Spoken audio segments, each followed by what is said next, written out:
Hello, my name is Olga Żmijewska. I'm the emergency consultant from the Royal Hospital Trust. I came from Poland. In our training, we have incorporated scans of the heart during every resuscitation. When I come here, I noticed that because we have a very old machine, no one is really keen to do it, mainly because before we start the machine and set up everything as it's supposed to be, the resuscitation is almost over, so it's not really viable for the diagnostics to do the scans with the old machine. However, when the time comes and when it's necessary to make a decision, we still can do it, and that was the case of the Mrs. Williamson, when our old scan, no matter how old, no matter how long it takes to start, help us to make a right decision and to save her life. I'm Debbie Williamson. This is my partner, Alan. I'm Alan Chapman. Well, basically we came down here for our week's holiday in September last year, and we were just walking the dog along the beach, and basically I collapsed.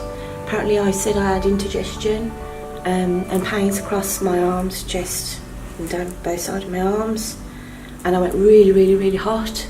I got here and I collapsed apparently in reception, and all the nurses and doctors came running, and I obviously found out then I'd had a heart attack, and then I was taken into A&E, and obviously they revived me, and then I collapsed again a couple of days later, was it?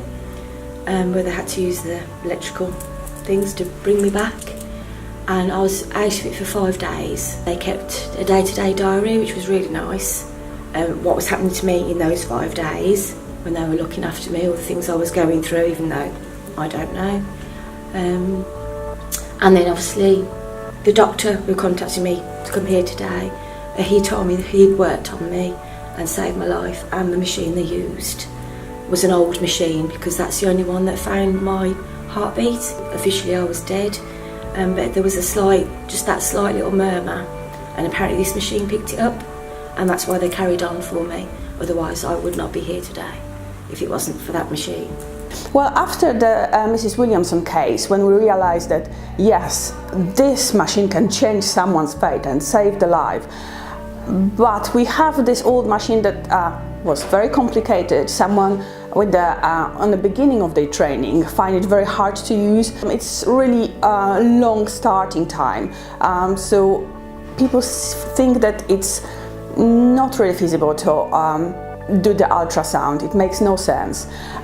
So I was trying to find out how we can get a new machine, and of course the first thought was to contact our clinical lead and the financial lead.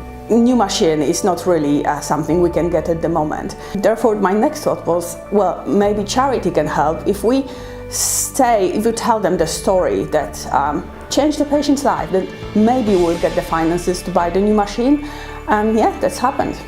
Deb woke up holding mine in her brother's hand, and she went, "Have I found work?" First words out of her mouth.